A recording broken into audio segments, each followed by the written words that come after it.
2016, did the troopers receive a dispatch about the location of a burned Ford Bronco? That's correct. Can you tell the jury about that? And so about 12:10 that afternoon, dispatch received a report of a burned out Bronco. It was located on as a trail up of Solitude that transits up Baldy Mountain. The individual had called and reported that the plate matched that of JFM 910, which was the plate that was listed on David Grunwald's Ford Bronco. So since we have the photo up on the screen, I'm gonna show you what states has marked as States Exhibit number 130. Okay. If I may approach. You may.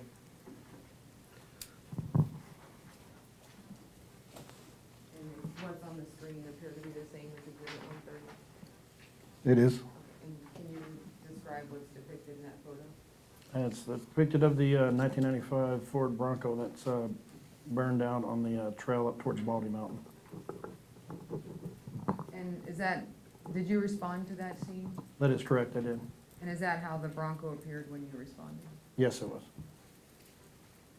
When you say trail, Solitude, you called it street trail, is Solitude an actual, is it labeled as an actual street, or is it more? It is labeled as Solitude on that corner, but it ended up turning into a trail. It doesn't go a very short distance. Solitude actually cuts across the road to the other side as well, of the Sites Road. And what is the terrain like around the street? Like, is it a residential area, or can you tell us about that? It's sporadic. There's a few houses in that location, that area. And how do you get to Solitude? So you have to take Chirac up to Sites Road and turn onto Sites Road, and I'd say probably about half a mile or so down on the left-hand side is Solitude, which turns into a trail that runs up the mountain. And is that area more on the, would you call it Wasilla, Big Lake, Palmer? What is the And area? it'd still be considered Wasilla. Are there multiple ways to get to Solitude? No, there's just the one. There's just one, okay. And that's via Strock Road. That's correct. Are you familiar with the bridge that crosses over the Little Sioux going to Sites Road? I am. Approximately how far from this scene is the bridge? You talking about the small bridge that's on Sites Road? Yeah. I'm not quite sure exactly, but not too far. I would say probably about maybe 100 yards, maybe.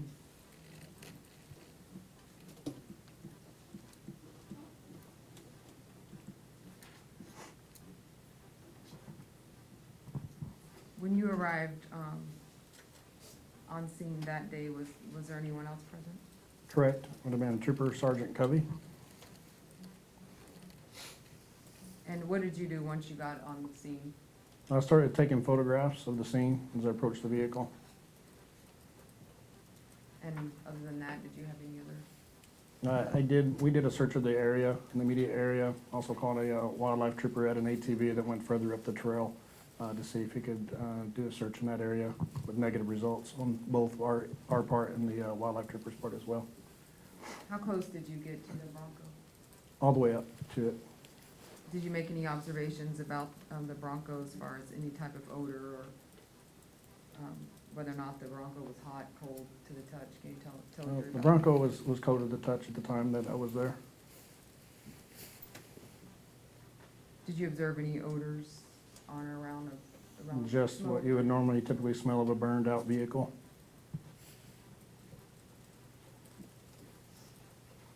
I want to go through some of the other photos that you took. States Exhibit 131. If I may approach. You may. And what is this photo? That's going to be the passenger side view of the Ford Bronco. And States Exhibit 132. It's going to be the driver's side rear quarter angle of So the. we're gonna give you the portable mic, Okay. because we'll lose you when you kind of travel a little bit.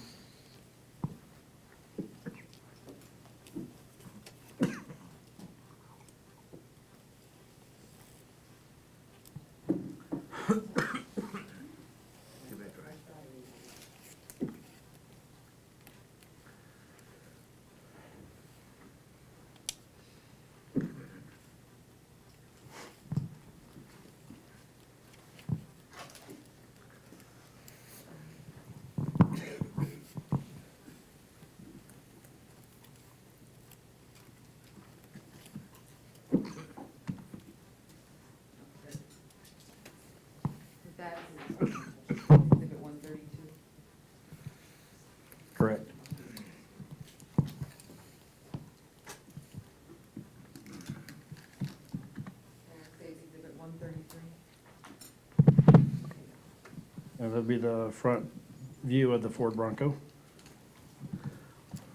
I'm sorry. Was that 131 or 132? That was 133. Did we do 132? Yes. Excellent, thank you. State's Exhibit 134. It's the rear view of the Ford Bronco with the license plate in view.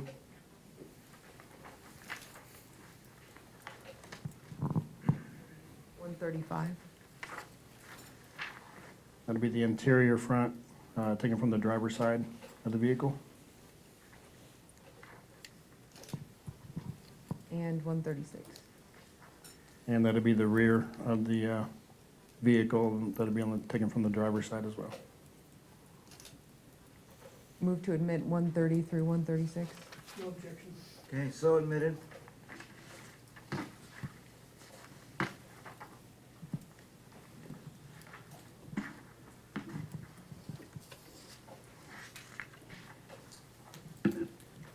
So what did you do in your part of the investigation at this point after you responded to the scene of the Bronco?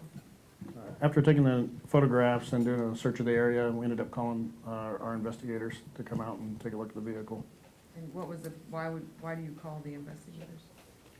Just in case there was something that we missed, a little bit more training than patrol officers typically do, so we called them out to take a look and make sure that we weren't missing anything. And was David Grunwald located on that day? He was not. Did you do anything next beyond that scene as far as contact anybody else? You may refer to my report. Yes. I believe I did.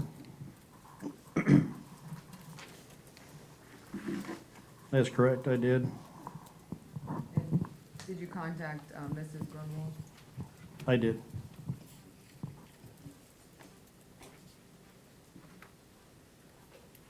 While you were at the scene of the Bronco, did Mr. Grunwald arrive on scene? He did arrive on scene, correct.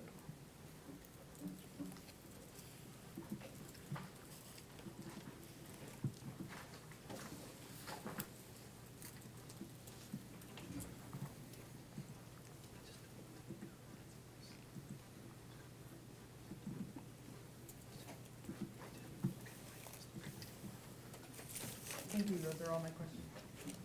Okay, cross-examination? I don't have any questions. It's free. Okay, thank you, sir. Turn on the lights. On the next witness.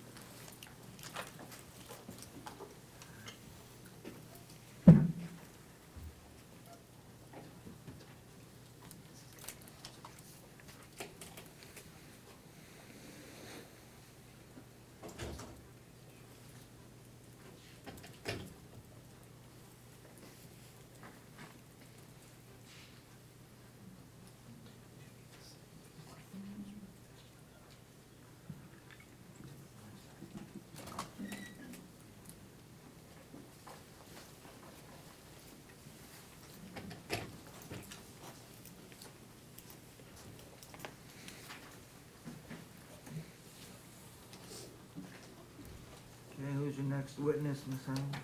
State I'll call Nathan Rocheleau. Please raise your right hand. Do you solemnly swear or affirm that the testimony you give in this case now before this court is the truth, the whole truth, and nothing but the truth? Please be seated.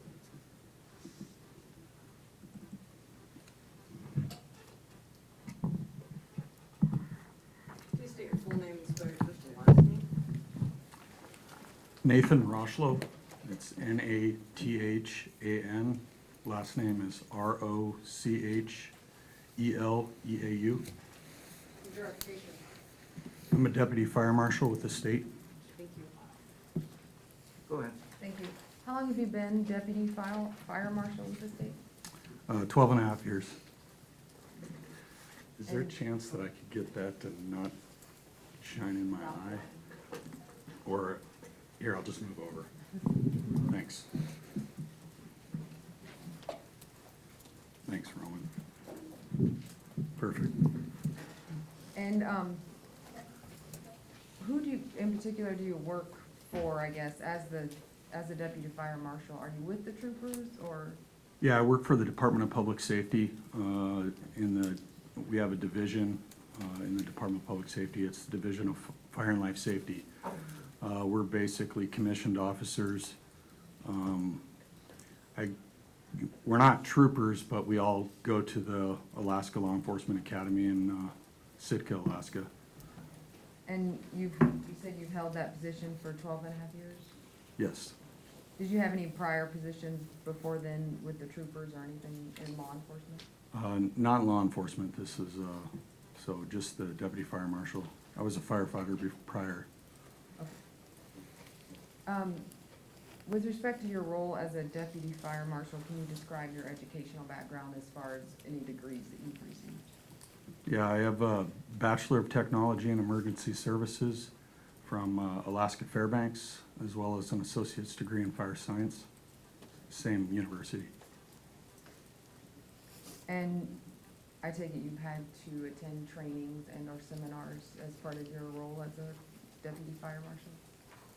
Yes, ma'am. Can you briefly describe some of those trainings that you've attended? I've been to, like I said, the Alaska Law Enforcement Academy in Sitka, Alaska. I've had numerous hours in fire investigation training from National Fire Academy in Maryland, which was an origin and cause class, another class in Maryland National Fire Academy, electrical aspects class. I've had numerous classes in low-level photography. I've had crime scene investigation classes. I've had advanced fire and origin and cause.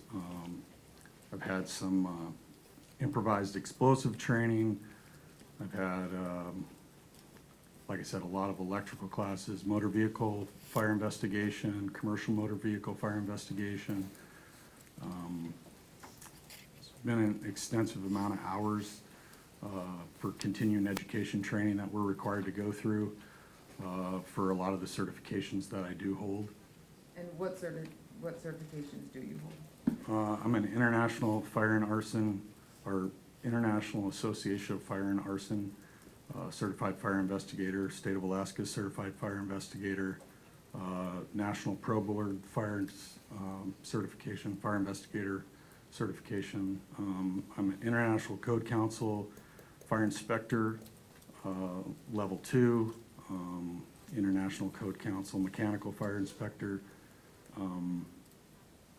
I've had, like I said, basic police certification through the state of Alaska. Got some others that I'm drawing a blank on. Can you approximate the total number of hours you've had as far as the training? I've had an extensive amount, I would say hundreds of hours. Most classes that we take, whether the seminar is usually a week long, which is about 35 to 40 hours of training. Here, just this past June, I went to a class for forensic fire death investigation course in St. Louis Obispo, California, which was a week long, and in that training they actually use cadavers, and we go through real mock scenes to learn about from vehicle fire investigation and fire fatalities and things like that. So with your role through the Department of Public Safety, how is it that you become asked or involved to assist in any type of an investigation? are you asking how I kind of respond or get Yeah, called out? Like, how do you get called out? Yeah, so we're on there's only 5 of us for the state. Currently, right now, there's 3 that are acting on the standby roster, so 3 acting investigators that would respond. We get called basically from deferred jurisdictions or other state agencies, as well as the Alaska State Troopers, to assist in fire investigations that they need help with. We have a criteria basically with the state that we have set. Any fatality, anything significant impact to a community, anything suspicious, and or anything that has a dollar amount, $500,000 or more. So we don't go to every fire that happens throughout the state, but we would respond if another agency or jurisdiction would request some assistance. And does your response cover all types of fires, such as structure fires, vehicle fires? Yeah, predominantly, we do a majority of our fires are structure fires. We do a fair amount of vehicle fires. I would say structures is probably where we do a lot more.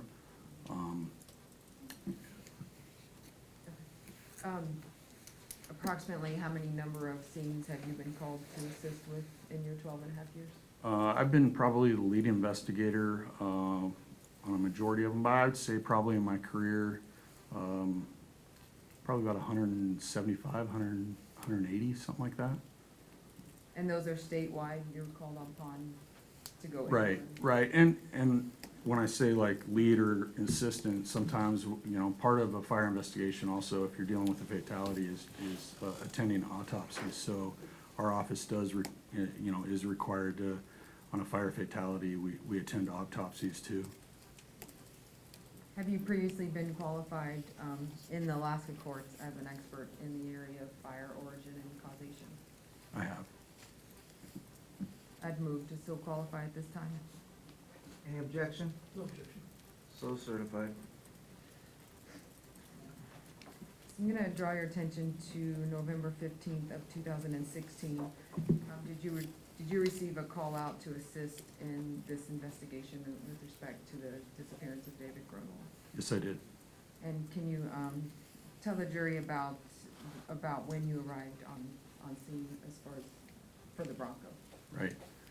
On November 15th, I received a call from Alaska Bureau of Investigation, which is now known as the General Investigation Unit, GIU. Back then, we called it ABI. Investigator Jason Fieser called me up and kind of informed me of a situation that they had been made aware of, where they had located a burned Bronco down a trail off of North Solitude Street. And did you respond to that location? I did, as well as Deputy Fire Marshal Sven Hall, who assisted me. And about what time did you arrive? Can I refer to my report to get the exact time? Yes, that'll help refresh your recollection. Let's look, November 15th at 3:18 PM, or 18 hours. We arrived at the vehicle. So we actually, we parked at North Solitude Street and we walked in about a quarter of a mile up the trail. And what type of vehicle were you responding to? What type of vehicle was at the scene? It was a 1995 Ford Bronco.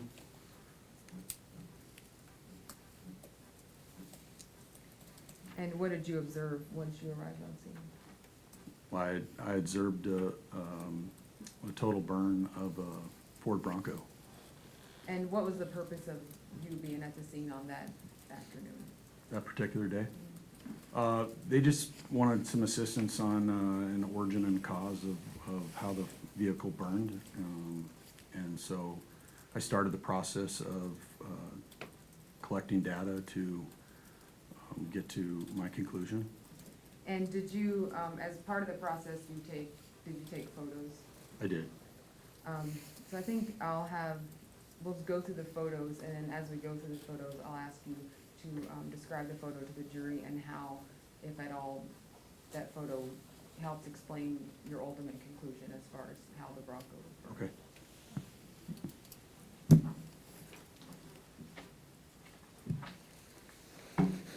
And these are State's Exhibit 246 Stand up.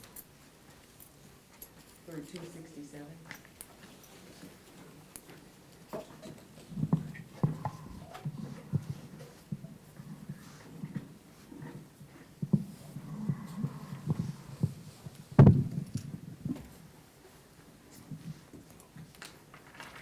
Finally approach it. You may.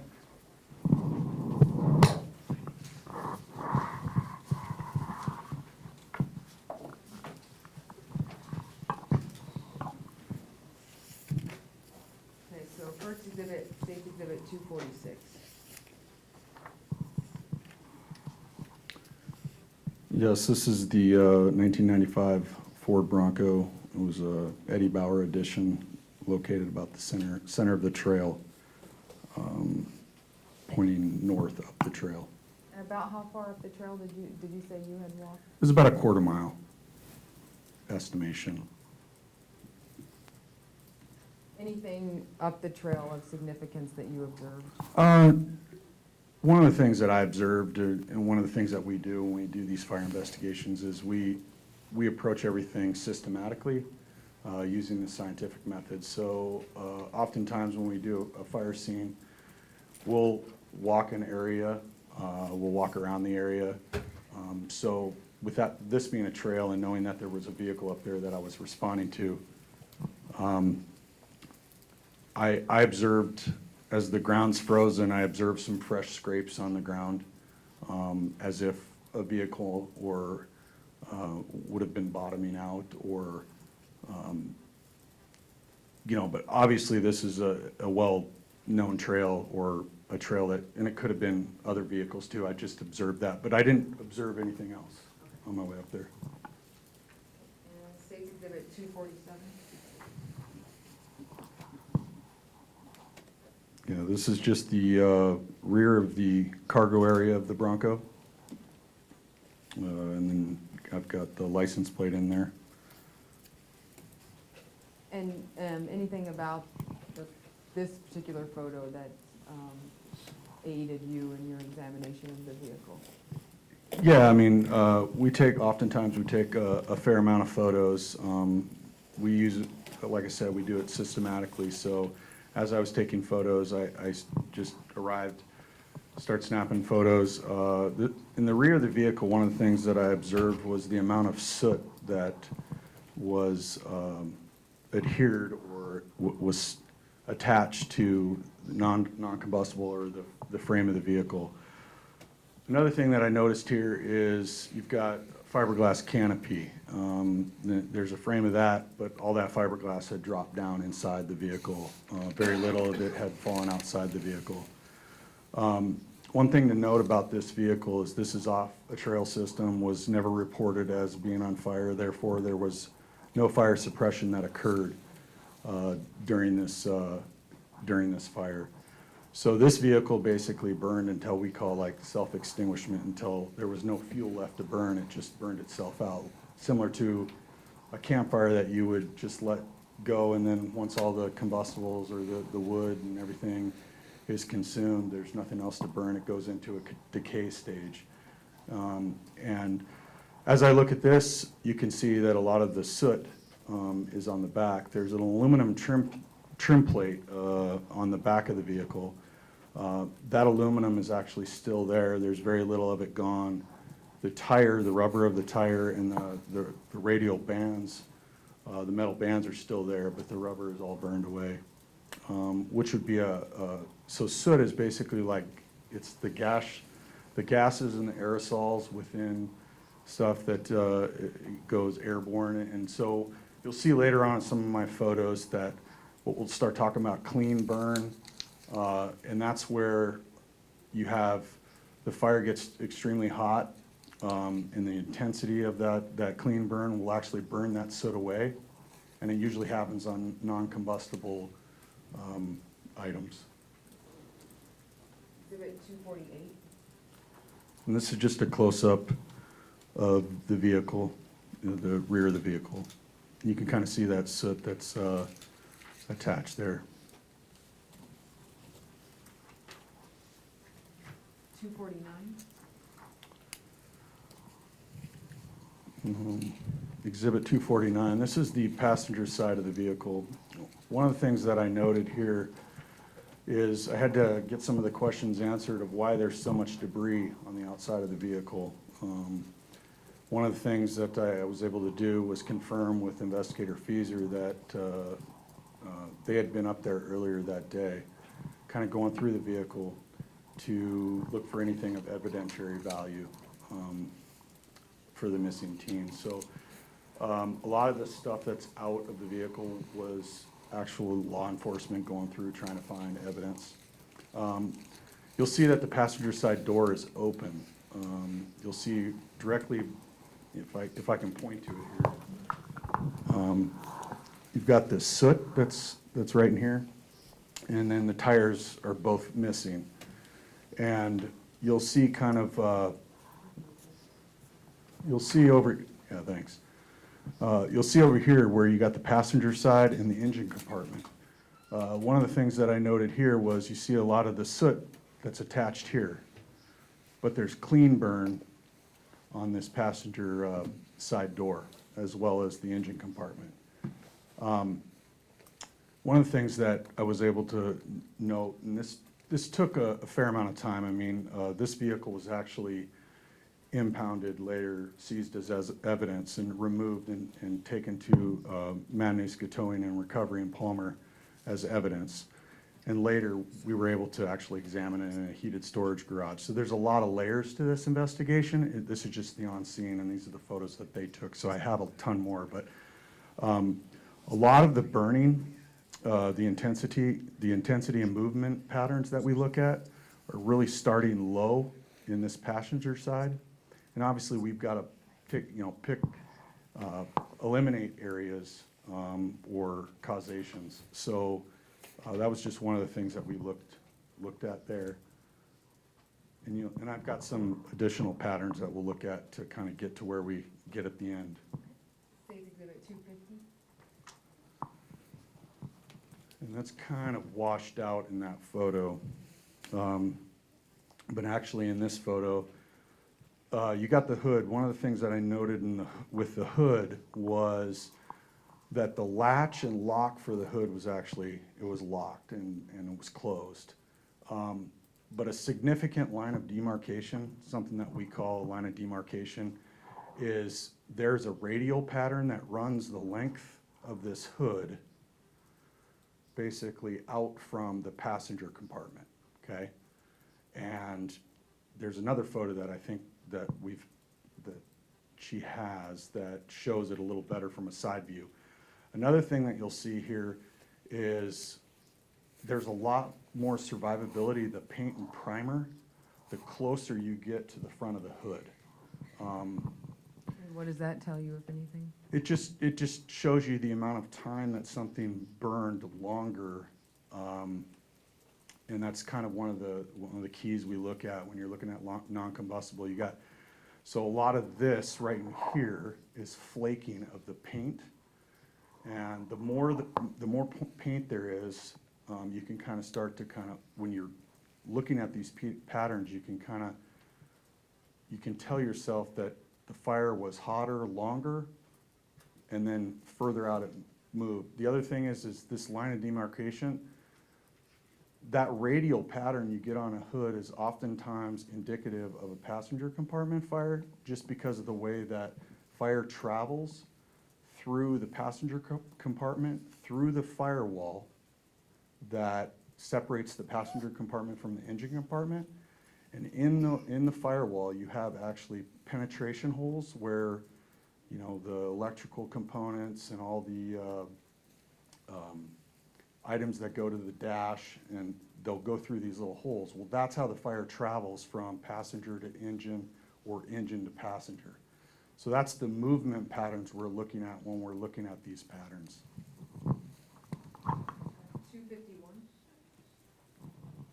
This is a picture of the driver's side front quarter panel as well as the driver's side. Similar, you can see a lot of the patterns that obviously from the engine as well as the passenger compartment. 252. Okay, this is a better photo in regards to the driver's side.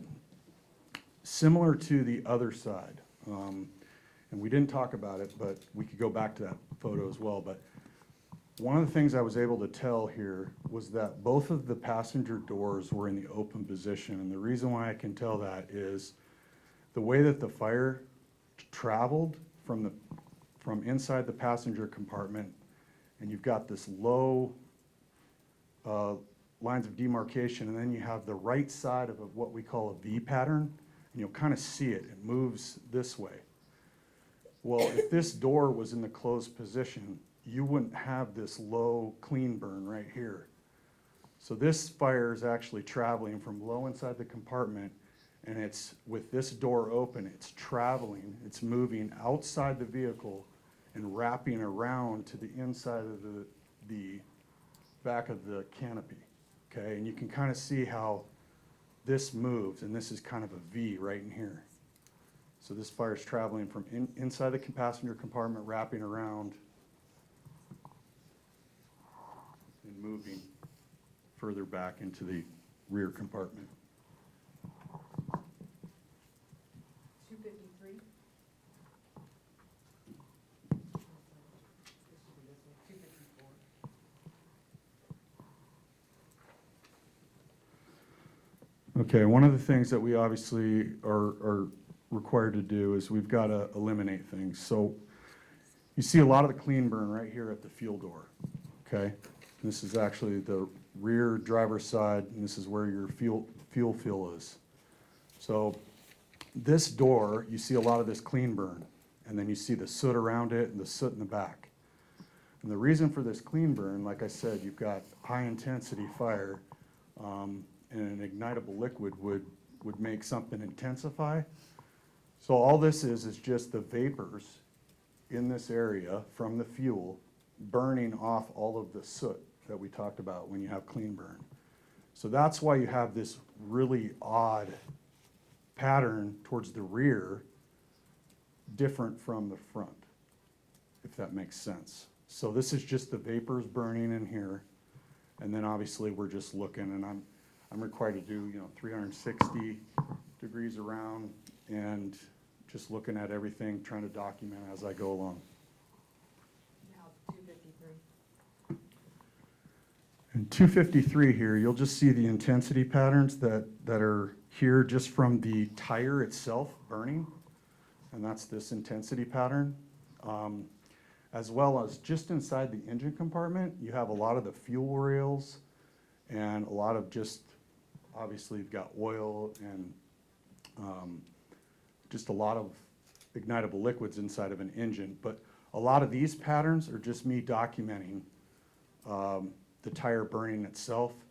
And then you'll see one of the things that is kind of gone here in this passenger compartment back is this is real clean. The further you get to the engine compartment, you have a lot of the paint, and I don't know if you guys can really see with this bleached out photos, but this is just paint flaking, and the further you get up, it gets less and less damage. So you can actually see a lot of the paint and primer still on the metal.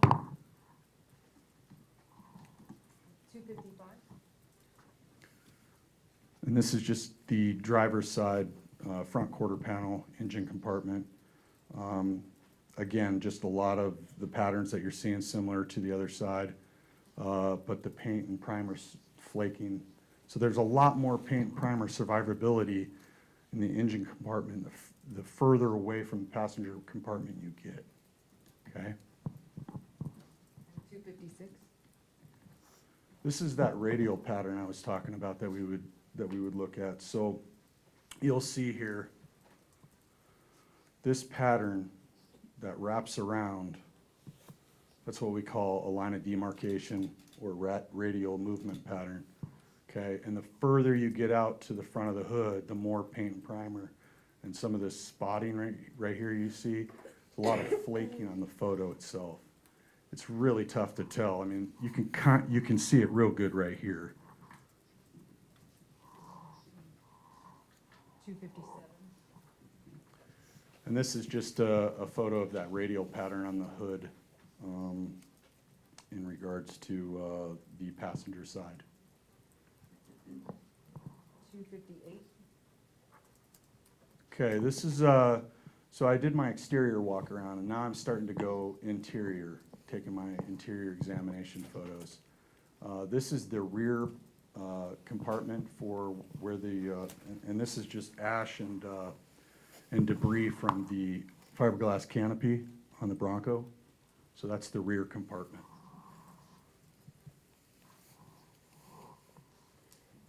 $259. This is the rear passenger seat. It's a bench seat, obviously, all of the combustibles, polyurethane foam. It's just down to the bare metal, and then there's some, on top of the metal seat is the fiberglass canopy. 260? So this is a photo right here, Exhibit 260.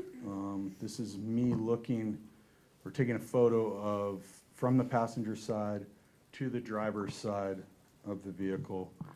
And you'll see a lot of the clean burn we were talking about and all the paint and primer gone on that door. And you start to see on the vehicle's dash a lot of oxidation. And you get that when you put high intense heat to non-combustible material. You start to get an oxidation in the form of rust. 261?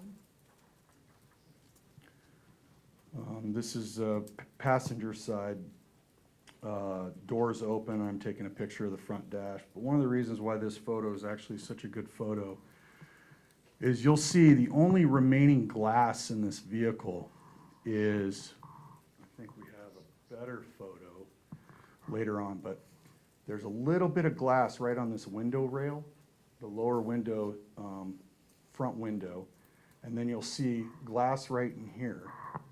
And you'll see how it's kind of pulling in towards the vehicle.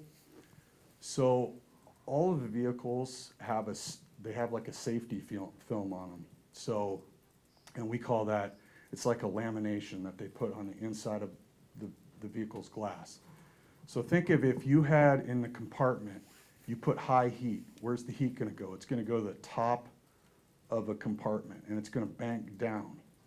As it banks down, it's gonna pull that plastic, and that glass is gonna pull inward towards the heat, right? So as this glass here folds in, that's indicative of high heat and a passenger or a compartment fire as it's pulling. So it's, instead of it being, if it was in the engine, it would actually come out of, and it would pull down a different way. So it's pulling, the delamination's pulling inwards as it's delaminating down. When you say if it was in the engine, are you talking about if the fire was started in? Yeah, if the fire, and you'll see some other photos of the engine compartment, but yes, that's just one thing that you can look at, and just the way the glass actually falls.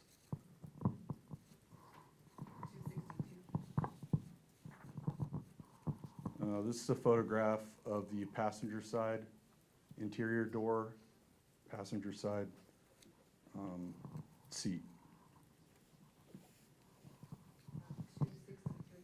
And there's I'm sorry, if you go back, and you can see what little amount of glass is there in that photo. 263.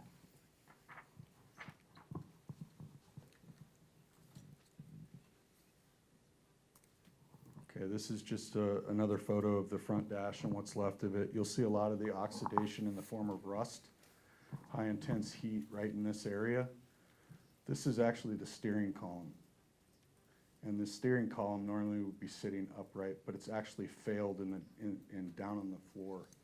So that's significant because that means that there was a significant amount of heat for a longer duration of time in this area to see the steering column fail like that and be in the down position or laying down. So this would be the steering where you see these penetration holes in the firewall.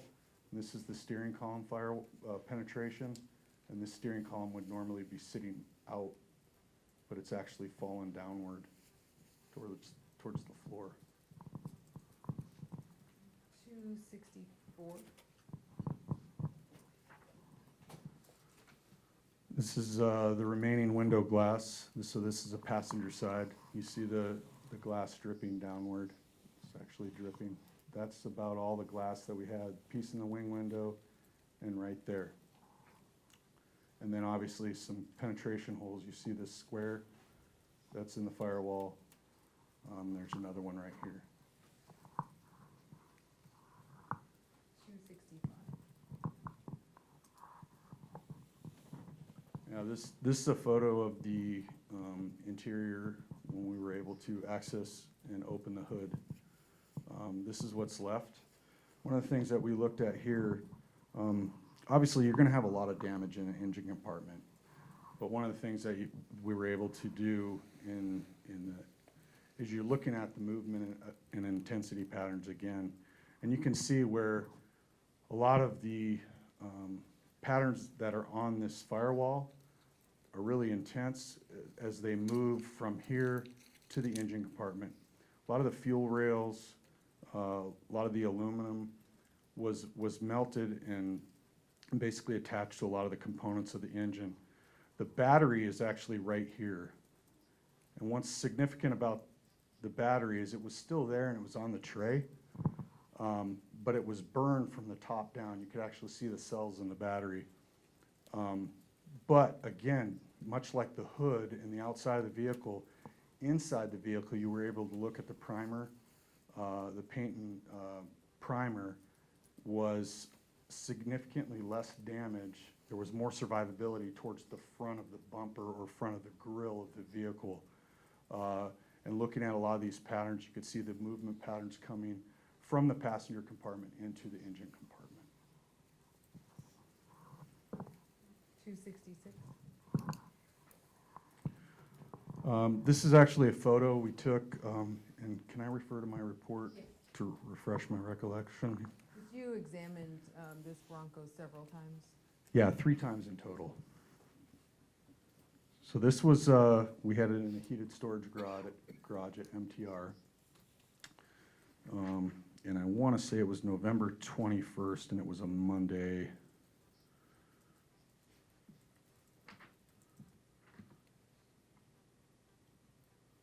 At 10:02 a.m. on the 21st of November. And this is just, again, we were kind of going through this more what we call looking for anything of evidentiary value that nobody maybe had seen that might have helped us on the case. In this particular examination, we weren't really able to really get a lot other than we were able to locate the keys to the vehicle, or what we thought were the keys to the vehicle. Those keys were actually taken by AST or the troopers, and they were able to verify with Mr. Grunwald if they were David Grunwald's keys for the Bronco, and they were. Those keys were actually located on the inside, on the driver's side, below the seat. As if they appeared to be on the seat during the fire and had maybe dropped down through the seat or thrown under the seat. Don't know, but they were the keys to the Bronco. They were not in an ignition. We didn't find them in the ignition. They were actually loose keys. And that's the driver's side seat? Yes. 267. One of the things we do in fire investigation, obviously we've got to kind of clear a lot of the debris and stuff that doesn't mean anything to us, but really kind of get down to looking at patterns. And when I say we looked at this 3 times, we looked at this 3 times just to make sure that we were looking at everything correctly or observing the patterns correctly. So what we did was we've got to eliminate a lot of things. So you'll see this is the dash that's gone. You've got a lot of plastic components, but in the dash you've got a lot of electrical components, and in those, so this is all the copper wiring for the dash. And we were able to actually go through a lot of this copper wiring and look for any abnormalities in the electrical system. One of the things we look for is arcing or beading or an electrical failure, and we're able to do that. We looked at all the electrical in the area of origin, which being the passenger compartment at this time. And we weren't able to locate any electrical artifacts in regards to this. We were able to basically layer things systematically. So as we pulled things out, we put it on a plastic tarp. and then just kind of like compartmentalized everything. We really didn't get anywhere with this. I felt, are we done with these photos? Yes. Probably, I'll move to admit those, Your Honor. Any objection? No objection. So admitted. 3264.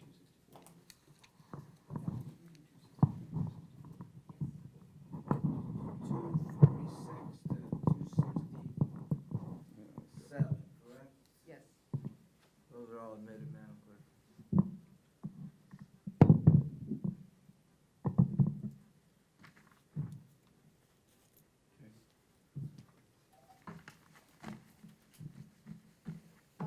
You had mentioned that you did 3 examinations of this vehicle. yes, ma'am. I'm going to draw your attention to your examination on December 5th of 2016. Were there any, November 5th or December? sorry, excuse me, December 5th, 2016. Correct. Thank you. Did you or someone else that was with you doing the examination collect any debris samples to be? Yeah, that's, so, one of the things that we did after our second examination was, we reached out to the local ATF agent, here in town, who got us in contact with the ATF agent in Seattle, in the Seattle office, and, she's a certified fire investigator as well with, the ATF. I was able to consult with her, I sent her approximately 53 pictures, I believe, and she consulted with me. We consulted on the photographs, and she had decided, or she was able to get, the ATF became kind of they had some vested interest in the case, and so they were able to fly up here. And so on December 5th, we jointly went back to the Annisquam Towing and Recovery, and we looked at it a third time. Upon looking at it a third time, obviously, she was we didn't take photographs like I didn't take photographs this time. She took all the photographs and provided me with those photographs. In layering, we got down to basically, we took out everything. We got down to what was left of the carpet pad and a little bit of the carpet. So that was adhered to the metal on the bottom of the floorboards, and you have the transmission hump between the two passenger seats, front passenger seats. As we dug underneath or pried up that carpet, we observed or noted an odor similar to that of gasoline. So what we decided to do was we took samples in both the driver's side floorboard in the driver's side floorboard. Passenger side floorboard was a separate sample, and then we took a sample in the rear passenger seat near the back bench seat. So you took 3 samples total? We took 3 samples total. And so the first sample that you collected was from where? I don't recall, I'd have to look at my Okay, if you report, could. or at least her report. I want to say it was the driver's side. Let me look. And I'm referring to page 4 of your report, if that helps. Page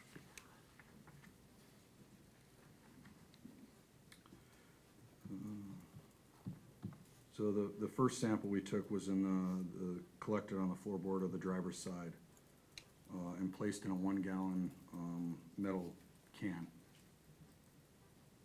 And was that sample given a property number? It was. And what property number was that? That was P1605237 9. Okay. And what was the next sample that you collected?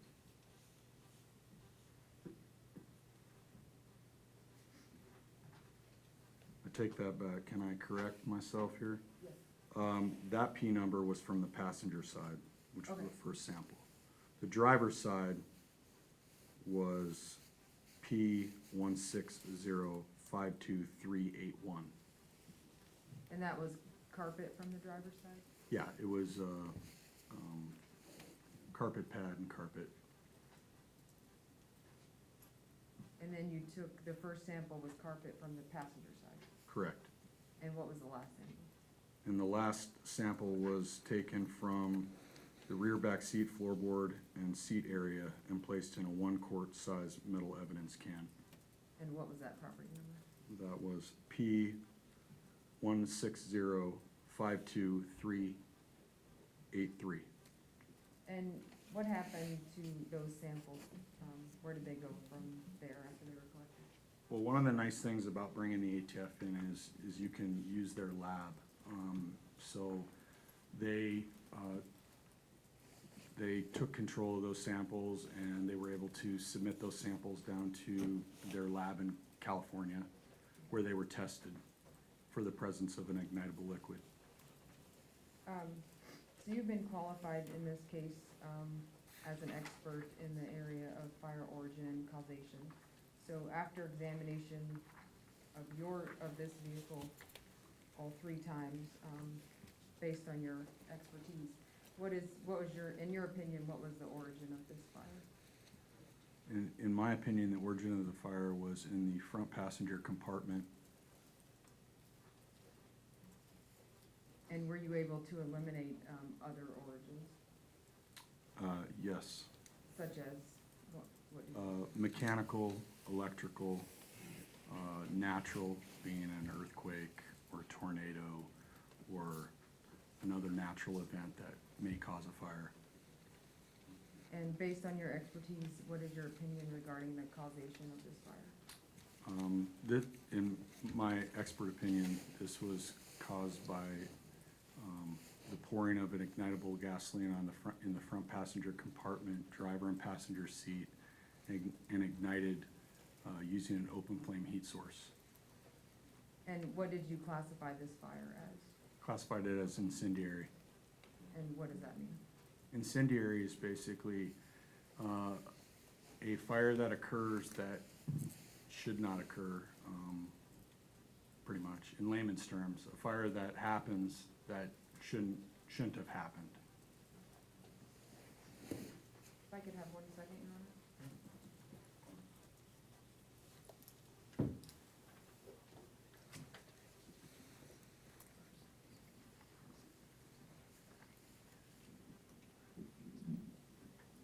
Those are all my questions. Is it gonna be very long or slower? Just briefly. When you first arrived, you noticed there was a flare in the road, is that correct? I did. Did you take pictures of that? I did. Okay, but you didn't include those in here? They didn't include those in here. Okay. I don't have any other questions. Any redirect? No. Okay, sir, you can step down. We'll take our afternoon break.